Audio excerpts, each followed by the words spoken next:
today to our Managing Through Crisis Summer Series presented by Michigan State University's Broad College of Business. My name is Marcie Stowell. I'm the Assistant Director of Executive Development at MSU. And today we are bringing you insights into negotiating during times of crises. Dr. Jennifer Dunn will present her work for the first 30 minutes, after which I will share your questions with her. So please use the Q&A feature in Zoom or on your device or on your laptop to submit your questions throughout the presentation. I will share as many questions as time allows for the second half of this webinar. And after we conclude today, we will provide you a link to a recording of the webinar, which is posted on the Broad College YouTube channel. Now I'd like to introduce you to Dr. David Freyer. Dr. Freyer, it has been an interesting few months with you as we have focused on crisis management as part of this series, and also put in place our own response to the crises we are facing. So thank you for being here today in support of this summer series. Well, thank you, Marcie, and thank you for all the work that you've done on this. I think we are living through crisis and doing it well. And so a real pleasure to be here with everyone again today. Welcome once again, everyone, on behalf of Dean Gupta and our entire team here at the Broad College Business at Michigan State University. I'd like to welcome you to the Managing Through Crisis Summer Series, the latest installment today. We're looking forward to our conversation.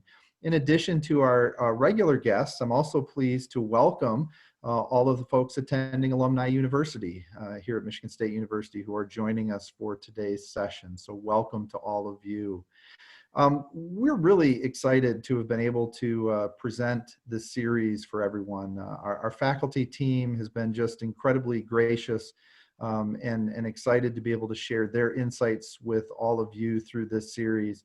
And we're also very grateful to all of you who've provided feedback and follow-up with us concerning your experience. And one of the things that we've heard quite loud and clear from all of you is that you've enjoyed this opportunity to be with us, and you'd like more. You'd like to learn how you can engage more deeply, how you can be involved in things beyond the summer series. And so what we wanted to let you know is that we've heard you and we're responding to you with really three things that you're going to see unfold here over the next couple of weeks. First of all, tomorrow morning, you will all receive an email message describing some of the additional educational opportunities that are available to you through the Broad College of Business's Executive Development programs. These programs feature faculty like Jennifer Dunn and others that you have seen throughout the summer series. Then we're going to introduce to you the following week information about an exclusive LinkedIn group that you can join that will allow you to continue collaborating with others that have experienced the summer series as well, where you can share insights, learnings, and experiences and continue the dialogue. We hope you find that valuable as well. And then third and finally, we do offer monthly webinars to go beyond the summer series. It's a program called Business and Bagels. And we hope that you will be able to look forward to joining some of those sessions in the future as well. And so we wanted to, again, just acknowledge that we appreciate the feedback.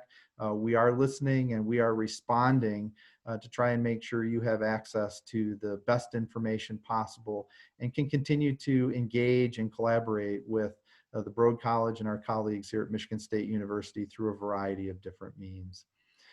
With that behind us, let me just say how grateful I am to Jen Dunn for joining us this afternoon.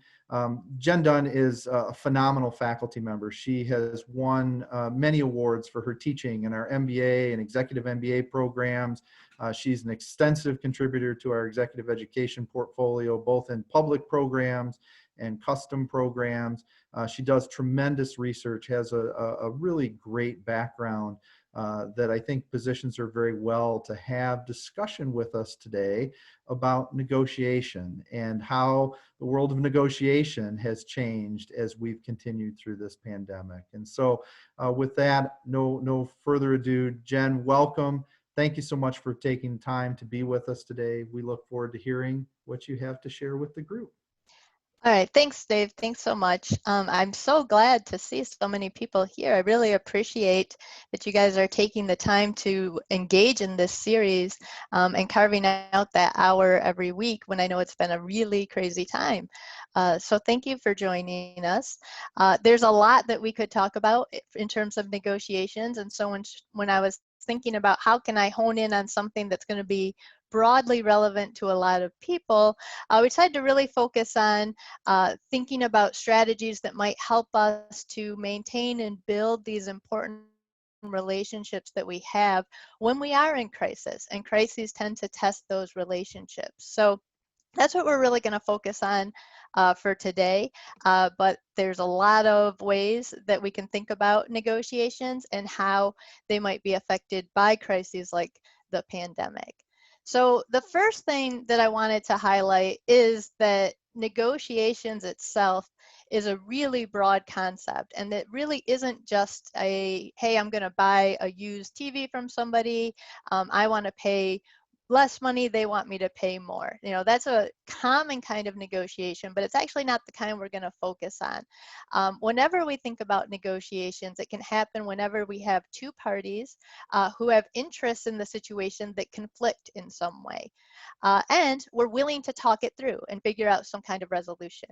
So you'll see under this umbrella, there's work negotiations, there's home negotiations, there's really high stakes negotiations like mergers, there might be low stakes negotiations like a small conflict within the team, but all of these are basically using the same kind of skill set in order to come to some agreement, even though we have some interests that conflict.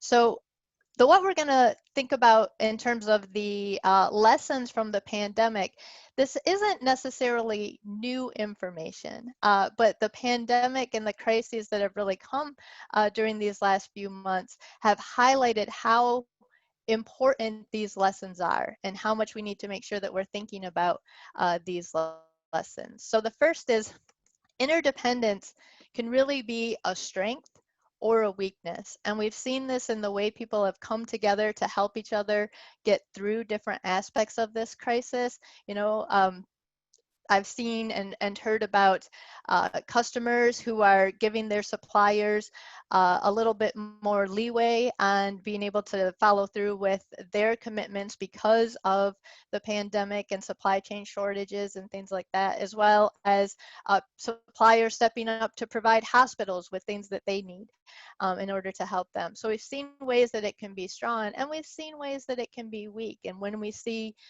people exploiting their leverage to price gouge known customers because of a shortage of supplies, or taking advantage of the urgency of the situation to hold an agreement hostage in order to try to press for more concessions. So relationships matter, and how we use those relationships can vary when we think about how it's going to work in a crisis.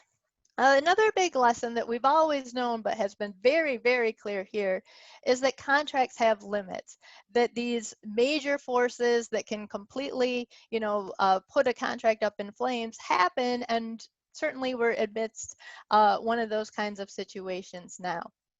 But even though it may invalidate a contract, it doesn't necessarily invalidate that interdependence, our need to actually work together. So how do we overcome that legal obligation to each other and think about how we're going to ultimately work together to create the kinds of value that we're trying to do, whether it's as a business or as a family or as a team together moving forward. And then the last one is just thinking about how do we often react to conflict. And a lot of what we'll focus on today is that that's not always a productive reaction. And when we don't react to conflict in a positive way, that can be harmful to these same relationships that we've seen become so important to how we're going to be able to get through crisis. So it leads us to this bit of a paradox. On the one hand, we need these relationships and they need to be resilient in order for us to get through the crisis, right? We need to be able to withstand all the chaos and the confusion and the emotion, and we need resilient relationships to do that. at the same time, these crises are going to create conflicts that we react to in a way that might threaten those same relationships that we now see as so valuable.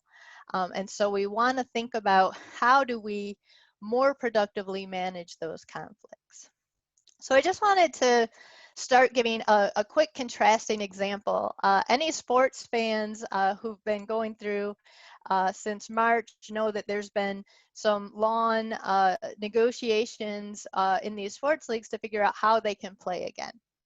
And the NBA was an example of a group that really collaborated to find a solution, moving to a bubble arrangement, negotiating both with the owners, the players, as well as with the Walt Disney Company to find a way to make their season work. And the overall process was described quite positively throughout. The agreement came through a few iterations, but in general, there was a commitment and a positive relationship there. And it's worked out really well. If you're a basketball fan, you'll see there's been no big outbreaks within the NBA. The players have been playing at a very high level. It's been really fun to watch, and overall been a positive experience. At the same time, the Major League Baseball was going through their own negotiations to think about how to restart a decision. And this is just a statement that was posted on Twitter by the Players Association director. And at this point, they had been negotiating for a couple months. These negotiations were characterized as much more competitive, much more hostility, much more dissatisfaction on both sides in terms of their ability to get to a productive agreement. And so you don't have to read all the text, but what it came down to is they reached an impasse, and the agreement or plan for playing ended up being something that the commissioner basically dictated to the players as opposed to coming to a mutually agreed upon solution. So both, professional groups, both have a lot at stake, handled it very differently once they hit this crisis. So when we think about resilient relationships and negotiations, some of the most important benefits that we have go to how are we going to handle the unexpected? How are we going to move forward and renegotiate when we need to do so? So typically when you have a stronger, more resilient relationship, you're going to take a more collaborative approach.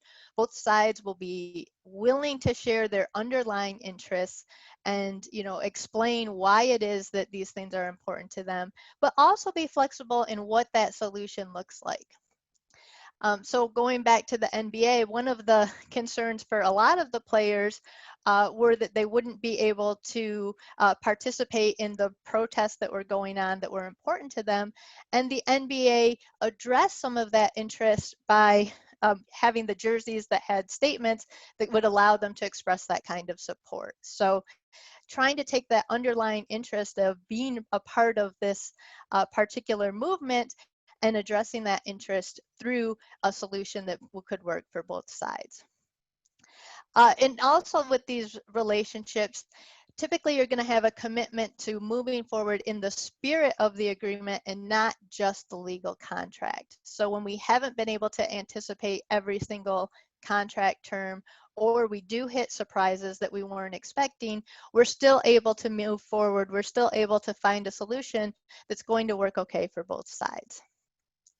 And related to that is that we've built up what we call sort of a goodwill insurance, that if something goes wrong for just one side, there's enough goodwill in the relationship that we're not going to hold that against them, that we're not going to terminate the relationship because of one mistake, but instead find a way to kind of move forward. So lots of benefits of these relationships. The challenge comes in that crises are sort of perfectly tailored to challenging these same relationships. So we need them to get through the crisis, but the crisis itself is going to add a lot of challenge to how we get through that. And we're going to really focus on two main ways that crises have this impact for negotiations, and that's in that often we respond to crises with negative emotions, and often crises bring a whole lot more uncertainty than what we've been used to in our operations. So we'll look at how these two factors typically affect negotiations and in ways that are dangerous and threatening to the strength of the relationship within that negotiation. So we'll start with negative emotions, and we're really going to focus on two that often come out of these crises, anger and anxiety.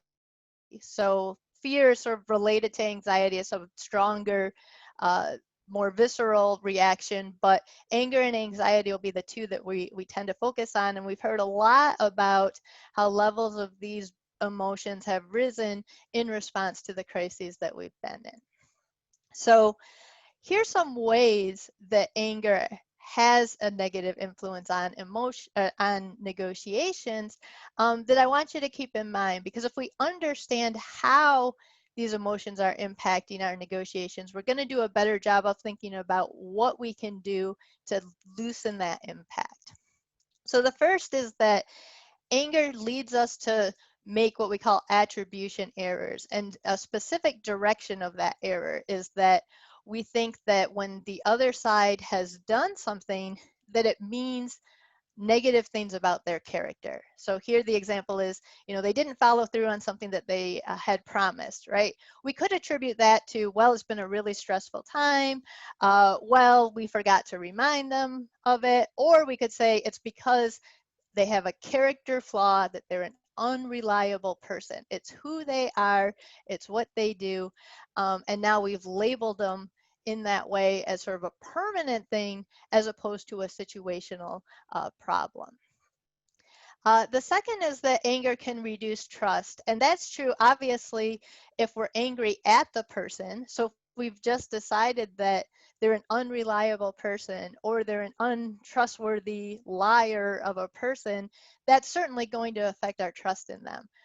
But we've also found in research that if you're angry at something, you can accidentally direct the sense of that anger into mistrust of somebody, even though they had nothing to do with it. So the crisis may have made you angry because it blocked some goal. You're not able to do what you wanted in order to achieve specific sales goals, for example.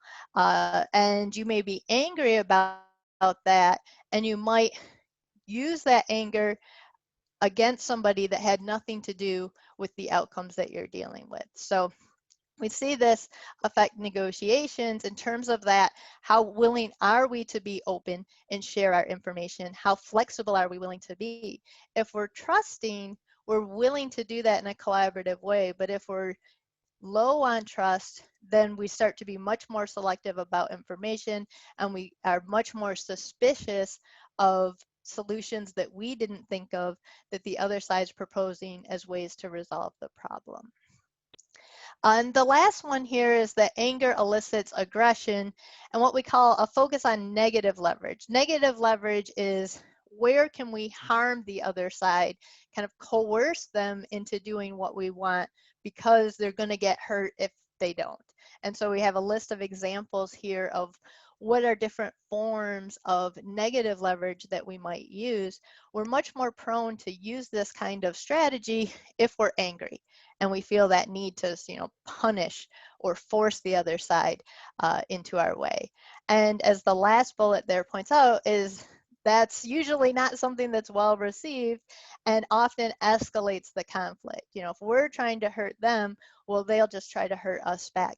And we tend to, escalate that into higher and higher levels. There's been a recent conflict between Epic Games and Apple that started to really kind of hit into that escalation. I believe there was a ruling on part of the lawsuit today, but I think it's a good example of, very large successful businesses that still, once one side, does something, the other side's going to escalate if they feel like they've been wronged or, put into a power play kind of a situation. In terms of anxiety, it also can have detrimental effects, but they're a little bit different. So one of the things that anxiety does is it makes us really focus on our side of the situation. We call that egocentric thinking. This is one of the worst things that you can do to be an effective negotiator.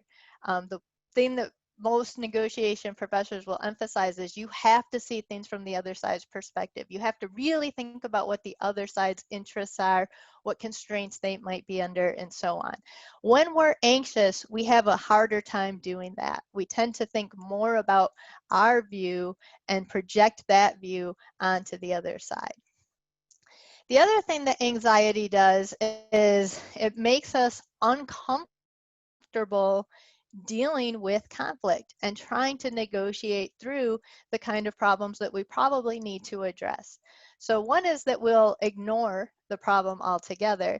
That typically will result in festering that problem, escalating the problem potentially if it continues to get worse because we didn't address it when it was a small problem.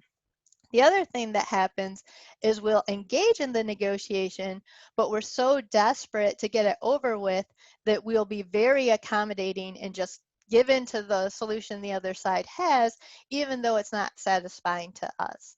So that might work fine in the short term, but it often breeds resentment in the long term if we feel like we weren't really heard, we didn't get our interests met. We may resent the other side, even though it's really us who decided that we would give in so early. So when we think about different strategies that we might use, knowing that anger and anxiety are potential problems when we handle our negotiation, the first one is to really think about your own emotions before you enter any discussions with the other side. Stop, figure out, what are you angry? If you're angry, what are you angry about truly? What's the real cause of that anger? And, where are you potentially part of the blame if a conflict has arisen? A lot of times when we have those attribution errors, when we're angry, we will parse out the situation to be we're the innocent victim and they're the terrible character, the aggressor who caused all the problems.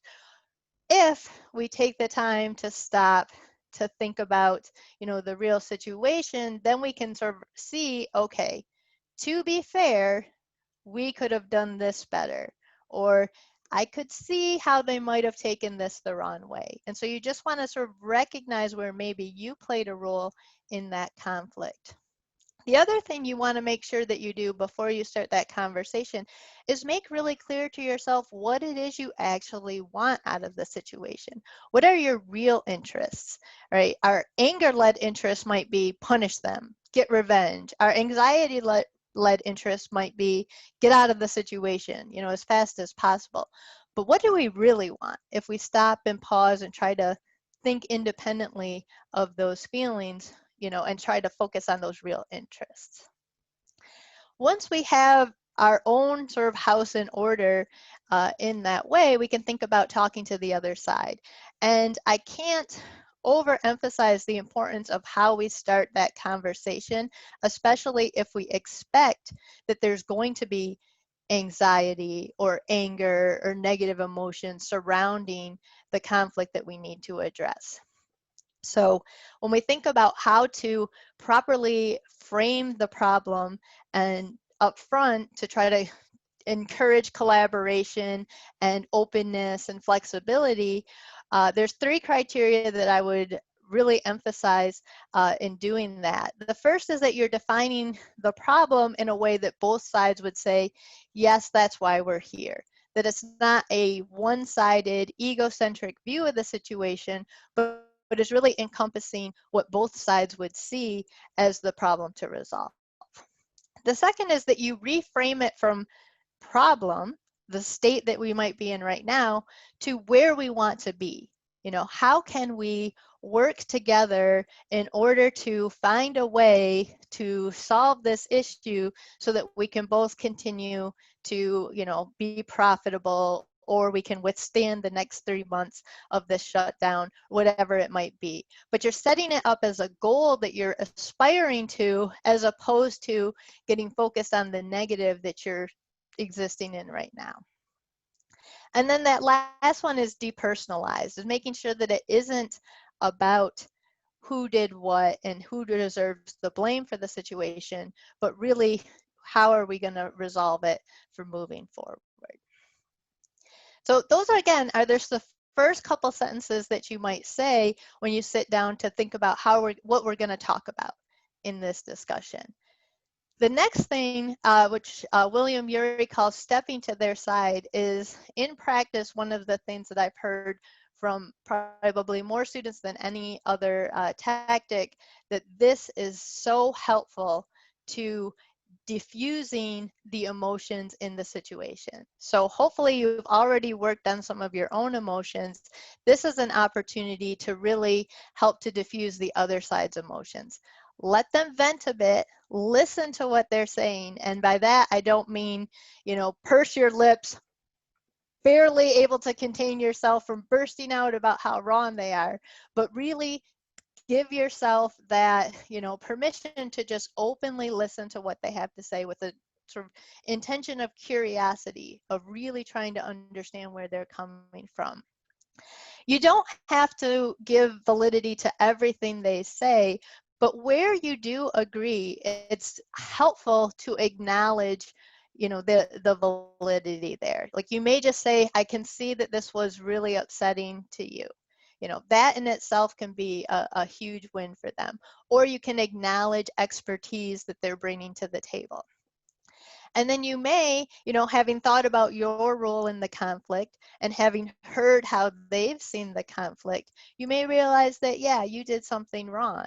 And you should be willing and able to sincerely apologize for the role that you played. That doesn't mean you have to take full responsibility for the conflict, but just taking ownership of where you see that you played a role is helpful, and you do not want to include a but in that apology. So, take your ownership and leave it there. It may be incomplete, it may not be everything that they thought you did wrong, but you don't want to argue over the other parts. Just apologize where you see it's valid. If they continue to emphasize, that there's, only this one demand, this one solution to the agreement, you want to question as much as you can to get them to focus on their real interests. Why is this important? What is it that really matters to you? Could you explain to me your priorities and why this is, the highest priority? And dive in again with that curiosity, but you might need to lead them along to focus on those interests, as opposed to, this is the only way we can do it. If you're not going to do it that way, then we'll go for a lawsuit, or we'll, do whatever other aspects. So just recognize that you might have to take a lead on that. The last one here is something that you don't always have to do. At this point, you may have, stepped to their side enough, asked enough questions that you can come to a solution. But if they're still getting that resistance after all else you've attempted, then you can use something that Ury calls reality testing. And here you don't want to threaten them and say, well, what do you think I'll do if you don't agree to what I say? But you want them to think about what really is going to happen if you're not able to reach an agreement, and how comfortable is that for them as an option.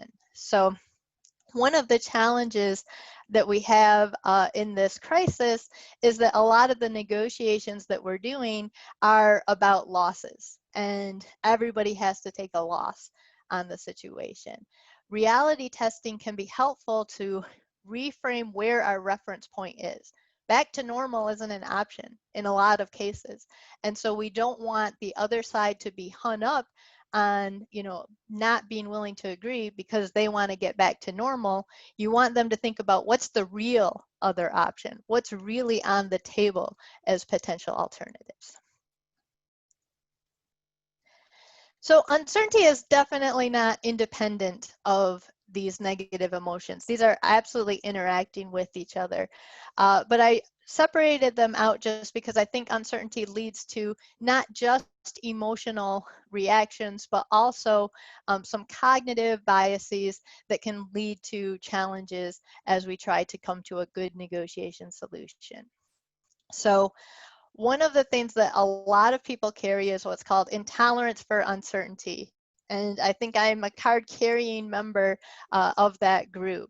What that can create is when we do have a crisis with uncertainty, is we want to somehow get control out of it, even though we cannot solve the unknown future. We're trying to make ourselves live in a world where there's more control than we're actually able to have.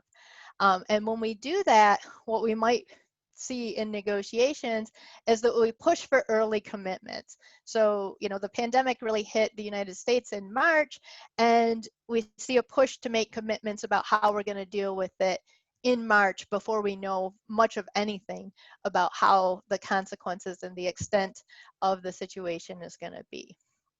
That's fine for handling the short term, but a problem that happens from that is that once we've committed, we psychologically get that stuck in our heads that that's the solution, and then we're not as adaptive. And so how we think about those commitments matters in terms of how flexible we're going to be in the future. And this was actually part of the hang-up in those baseball negotiations because they did come to some agreement in March, and part of that agreement was that players would get 100% of their pay prorated for however many games were played. Then the owners, realizing that this was going to be a bigger, longer, more costly pandemic, wanted to revisit that and threw out proposals where players were only going to get a percentage of their salaries per game. Well, given they've already made the commitment for full pay, that really did not come across in a positive manner. And a lot of that was because they already had that secured commitment on that one issue without actually negotiating all the other issues that they would need to flesh out in order to play for a full season. The other aspect that uncertainty can yield that's less emotional is these cognitive biases that we have. So you've probably heard of some of these in the past. There's a very well-known book by Danny Kahneman called Thinking Fast and Slow that talks about these. They're not specific to negotiations at all, but there's been decades of research that shows that they absolutely infuse negotiations all the time. And so these are just some that I think have obvious ties to the pandemic. Overconfidence in that we can predict the future when we aren't really humble enough to recognize how much we don't know about what happens next. Law of small numbers is that we'll take a small sample and see some result or some relationship, and we assume it's real, even though it's just random. It's just a tiny bit of randomness where we've decided to see a pattern. And when we do that and we base our negotiation agreements on that, they're going to be surprisingly inconsistent with the pattern that we thought we saw. Framing and risk, when we're facing possible losses, we tend to be more risk-seeking. That can mean that we might be less willing to take an agreement, more willing to roll the dice in court, more willing to use these more aggressive strategies because we're dealing in that loss frame. Certainly, in the information that we're receiving through media, through viral, channels, we have this availability bias where the salient information that we see is whatever's the most vivid, the most recent, or where we've had personal experience. So you've seen a huge variety of ways that people react to this pandemic, and a lot of that has to do with what channels of information they have and where they're sort of weighing that information. Related to that is this confirmation bias, where once we have come to some kind of conclusion, we start shifting into how do we make sure that we prove that we're right. And we only pay attention to the information that supports what we've already decided. Again, if we think about negotiation agreements and that adaptability to, revising that agreement to make sure that it's, correct for the changing crisis and uncertainties that we see, confirmation bias can be a big detractor to doing that. So how do we handle uncertainty? One of the ways that you can do that is to get some commitment to a broader, overarching framework in the relationship. So this might be, I don't know when we can supply all of what you're asking for us, but I can promise you that you're the first person whose demand we will fulfill. Right? We can make that promise, but we can't say that we can get you 500 units next week because we don't know what the week's going to look like and what new orders might come in and so on. You can also think about, as we do look 2 weeks out, 1 month out, 3 months out, 6 months out, what are some of the challenges that we should anticipate and expect to happen? And what are some crazy things that, in our worst dreams, we don't think would happen, but still could happen? And really try to get those out on the table and have some discussions for, what might be the processes for dealing with that. The ones that are more certain, you can think about them in more concrete terms in those processes. The ones that are, less likely, you want to at least be ready for thinking about it. Who's the contact people? Who do you want to make sure that you have ready? What insurances do you need? A base level of inventory or a certain kind of expert on staff that you, just in case the catastrophic happens. A lot of negotiations benefit from having contingency agreements as part of those, and that can help with that sense of uncertainty. We don't know what the if-when is going to be, but when we get to X, we know we will do Y. We don't know when it's going to be, but we know that's what we're going to do. And that can, having that kind of a contingent plan can help to resolve that uncertainty. In some cases, it may be that, if this situation happens, we cannot lay out step by step what we will do because there's so many variables to deal with. But we know that if this happens, we're meeting the next day, we're bringing in these people, and we're going to find a way forward with this overarching framework in mind. So you can use contingencies at kind of different levels of specificity there. And then the last one is kind of related to that reality testing. You want to think about different reference points. So we talked about how, if we're thinking about things from how things were last year, we're probably going to see these things as losses, right? Everything's going to be a loss compared to where we were last year for a lot of us dealing with this crisis. But if we're realistic about what the other alternatives really are, then we might be able to, look at how does this option compare to this other not great alternative. Well, now we might see it in a better light, and we might be able to see that as more of a gain. So if we can look from different reference points, it just allows us to consider whether this is the best decision or is it only the right decision because of the frame we have in the situation. So just to sum up, we're not going to stop crises from creating negative emotion. We're not going to stop crises from creating uncertainty. If you have the solution to those two problems, please create your next session. I will be the first in line to watch.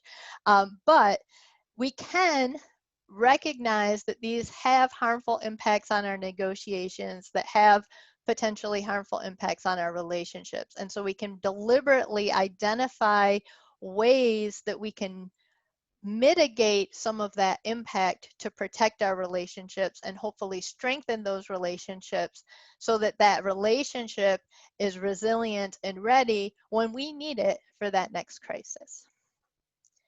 All right, so that was everything that I wanted to cover. This is just a list of some practitioner-friendly books if you wanted to further your reading. The first one is really mostly about negotiating when you need to implement.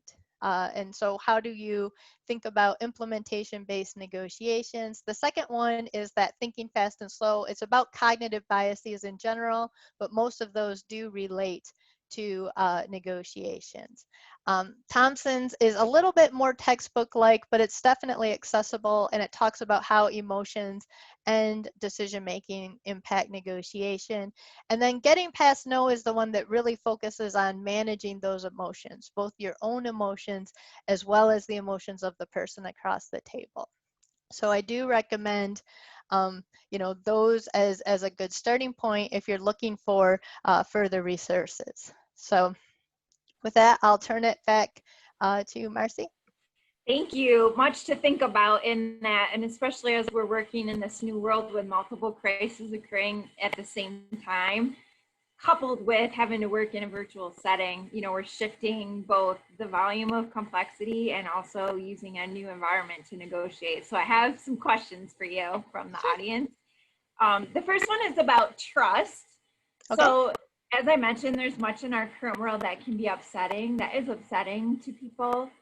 If we're entering into a negotiation with a person or a group that we've worked well with in the past, and now we see an atypically angry response from them, what do you recommend we do to rebuild trust at the onset within that existing relationship? Oh, it's a great question, and I think that's happening often right now. And I would go back to that step to their side component here. If we're taken aback and surprised by the intensity of their emotion towards us, it may be because of that misdirection, right? They may be putting their anger and frustration into our relationship in a way that we aren't sure is actually valid. But what can be helpful with stepping to their side is we can get a better understanding of where that's coming from. So you don't want to be defensive, which is very, very hard. As an instinctual reaction, we're going to want to be defensive because, hey, we've had a relationship this whole time. That you're questioning us, is going to potentially provoke our own emotions. But if we can recognize the potential to say, instead, let's be curious. Why are you upset? What's happening in your world? Could you just explain to me, where things are from your perspective, and really give them an open-ended opportunity to let it out without interruption, without coming to your own defense, to really just try to understand where it's coming from. You may realize as they're going on and on that it's really, this government regulation that came through that's hindering their ability to make a profit. That's not about you at all, but that's certainly very, very frustrating for them. And you hear something like that, then once they've had their chance to spit this out, instead of saying, well, this isn't about me, don't blame me, which is, again, our instinct to do, say, wow, I didn't realize how impactful that regulation was going to be on you. That's going to be really tough. And I think, as partners that we've been for a long time, we should really sit down and think about how we can work together to help you get past what the regulation is doing, and really just trying to make clear that you're on the same side against their source of anger, frustration. Now, again, it might be that you are legitimately the source of their anger and frustration, and then you need to think about, well, where does it make sense for you to take ownership? Did you not pay for 6 months and, make them have cash flow problems? Well, take ownership, apologize, find a remedy for that if you're, trying to value that relationship. But where you think maybe there's not some validity, you can ask more questions and say, I'm surprised, that you thought that we were, the reason for this. Could you explain that more? Could we understand that more? And then you might say, well, you may not have known, and then try to correct them. But it's really important to keep the defensiveness component of that away as much as possible to avoid the escalation, and keep it, with the goal that you've already defined in mind. And as you do that work, as you're working to rebuild trust with them, what are good indicators that they are ready or more ready to then re-enter into the negotiation that you'd planned? Well, I think the first is that they're focused on the goal, right? We talked about framing this from the beginning as what it is we're trying to actually aspire to. And if they've taken a shift from the here's what's happened in the past, here's the blame that I'm putting on, to what are we going to do in the future, that's a good indication that they're, ready to kind of move forward. Typically, when we look at what are indications that they trust, would be openness in their information sharing, reciprocity in their information sharing. So if you've shown them, a specific cost models that, help them understand why this is difficult for you, are they being willing to share similar levels of transparency? And so, to what extent are they mirroring and matching the kinds of responses that you're putting out there to try to be more collaborative? And this question is about emotion versus logic and rationality. So how much in a successful negotiation is really down to emotion, and how much is really down to logic and rationality?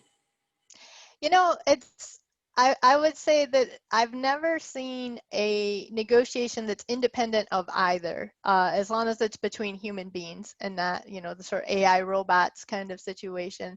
There's always going to be some component of both.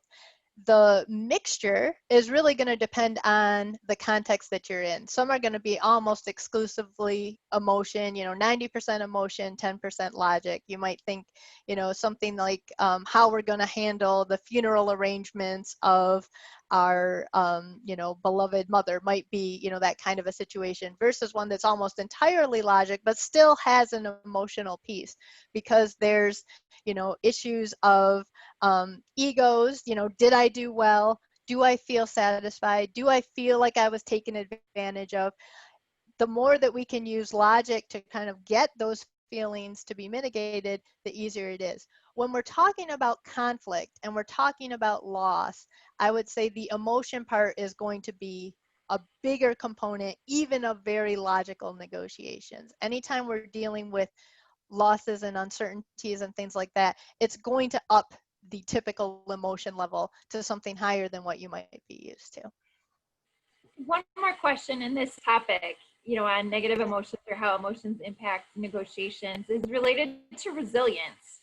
So this pandemic, as you suggest, is a crisis, and resilient relationships are vital at this time. So the question is, how in this time of virtual work, remote work, using tools such as Zoom, can we make sure resilient relationships remain resilient? Do you have any tips or recommendations for that?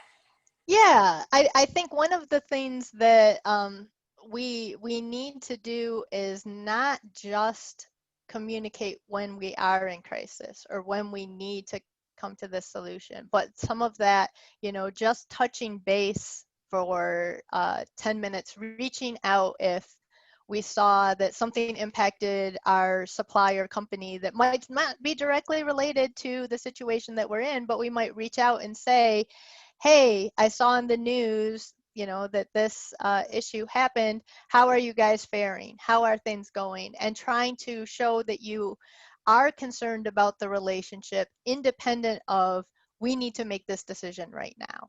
You can do that whether it's in person or virtual or, anything. And I think you can do that without it necessarily having to show face to face. That said, I also think it's important that you try to use richer communication.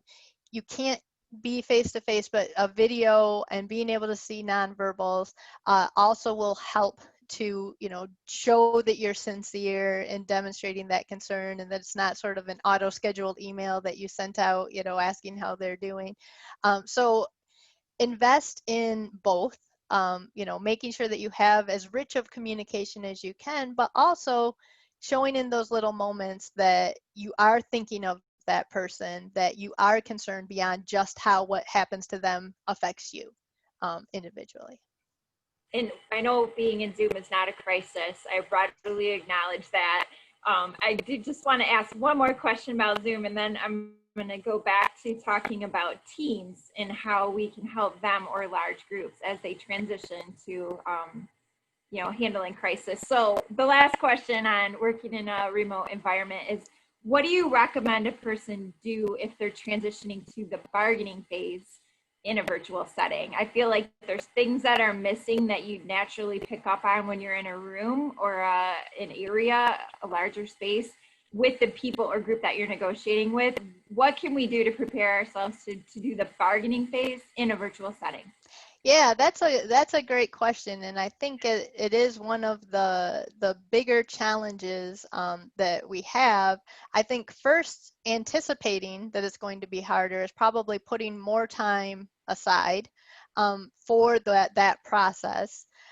Second, I think is being a little bit more patient with the speed of those interactions. Again, that anxiety makes us want to close, want us to get done. Virtually, we may need to be a little bit more patient. We may have, especially if we have two teams on each side, they may say, well, we need to talk as a team, whereas they might normally just whisper to each other on the side. They might need to actually, disconnect, have their own virtual meeting, and then come back and have some discussions. And I think you have to be patient with that kind of a process to allow for both sides to get an agreement that they're comfortable with. So at least in the United States, our tendency is to push things through as quickly as possible. We have a bit of impatience with these processes. So the more that we can sort of recognize that and slow things down a bit, I think the better. Being willing to ask questions, if somebody puts out a proposal that's surprising, that's maybe way out of the range of what you would have thought would be reality, instead of saying, this is crazy, which maybe you're sort of joking, but that's not going to come off as well in the virtual setting, is to take a pause, read through it, and then say, could you explain more about how you got here? Could you help me to understand where that's at? And try probably to be a little bit more sincere in communications, because I think, again, we sometimes lean towards informality, which can be pleasant and nice when we're in person and we can tell that someone's just joking and that they're trying to lighten the atmosphere, but it's not always doesn't always come across as easily in a virtual setting. So just kind of being sensitive to that, and probably checking more frequently that what you've said has been correctly interpreted, testing for understanding. And so you can do that both in terms of making sure that they understand what you said, but also from what you told me, I'm getting this. Is that right? Do I understand you right? And ensuring that communication is as little distorted as possible. Very excellent, applicable things that we can do. So thank you for sharing that comment about negotiating in a remote setting. And let's switch to talking about teams. So as our teams, or those we work with and around, adjust to negotiation mid-crisis, what are safeguards you recommend that will give them autonomy, yet also guard against overconfidence or framing errors? Yeah, this is, again, I think it's going to tie a little bit to this notion of taking those breaks, having your limits, right? So if you can plan with the right people, knowing who actually needs to have a say in the planning to understand what are our constraints, what are our limits, where can we be flexible, what's going to be really costly for us to say yes to, and what's going to be reasonable. So first, I would say is, as you're planning for the negotiation, if it's high enough stakes to merit a good team, working on this, having those right people involved. And so being, cognizant that this might not be the easiest people to involve. You might need to reach out to people who are on the plant floor that are actually implementing this thing, that have an understanding of, you know, the manufacturing design and engineering, whatever it might be.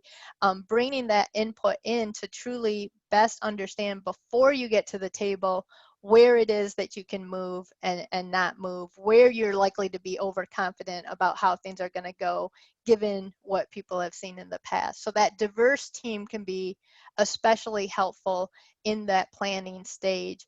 I would say that you know, in terms of balancing the autonomy with the risk of autonomy is, you know, keeping everything tentative until it's gone through, you know, a review or a consensus with maybe team members that aren't at the table, and sort of coming to, you know, some, you know, planned agreements based on what your understanding is, but also depending on how complex and how many iterations you have, going back to those people to make sure that, you know, in these different conversations, you haven't missed something, you haven't, you know, misunderstood something as you move along.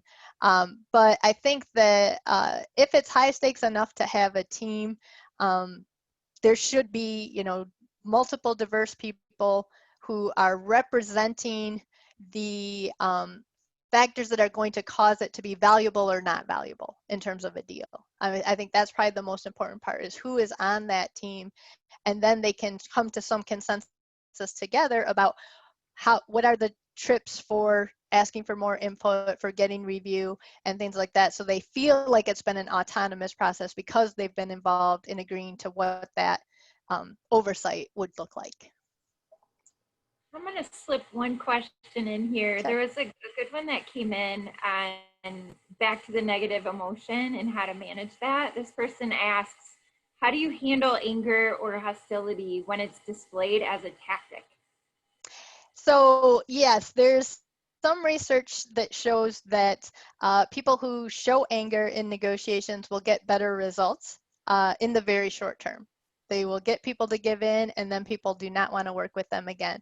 And so what I would do is, again, approach it with curiosity. Maybe if they sort of have their angry demand, you might ask them, well, what is it that you're upset about? You know, sort of reframing them is, what is the issue that you're upset about? I care about your feelings, and so tell me about how you're feeling. Kind of put them off guard that you're not going to react and respond to their anger, but you're going to try to understand it. And so if it is just a tactic, you know, they're going to falter a bit on that point. If there's a real substance behind it, you're going to better understand where it is that they're coming from. But you can try to reframe that anger as, yes, I'm upset too that this pandemic is happening, that it's not about me. You know, the anger is not directed to me, it's directed to the problem, and we need to, you know, think about how to solve that problem.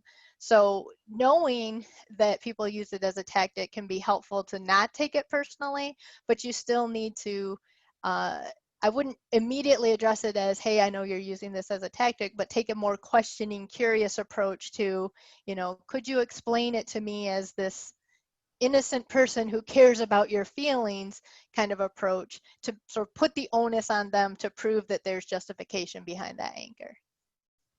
Okay, I'm glad we could fit that last question in. That was a lot to think about. So as we wrap up, we have just 2 minutes left. Do you have any final thoughts you'd like to share with those that are watching today? You know, I'd just like to say I thank you guys for coming. I hope that, you know, even if you can't use all of these strategies, that you will kind of think about some of these strategies and just sort of recognize that they're not only about high stakes boardroom negotiations, that there's everyday life things where this stuff can be useful, and just, you know, recognize or do an inventory. What are those important relationships, and am I handling conflicts with those relationships in a way that's effective, or what might I be able to do differently? But thanks for coming. Yeah. Thank you for coming and for taking time to prepare this for us and to take time this afternoon to share it with us. You and I have been working together recently on a negotiation class that you have. It's been really interesting thinking about how does the skill sets transfer from an on-site to an online negotiation, and then by extension, how do we properly educate people on that? So I'm looking forward to doing that with you. If you're interested in that, you'll see that on the slide right now. But we thank you for coming today, Dr. Dunn, and for those that are watching, we thank you for joining us this week. We will hopefully see you in a week. Until then, take care.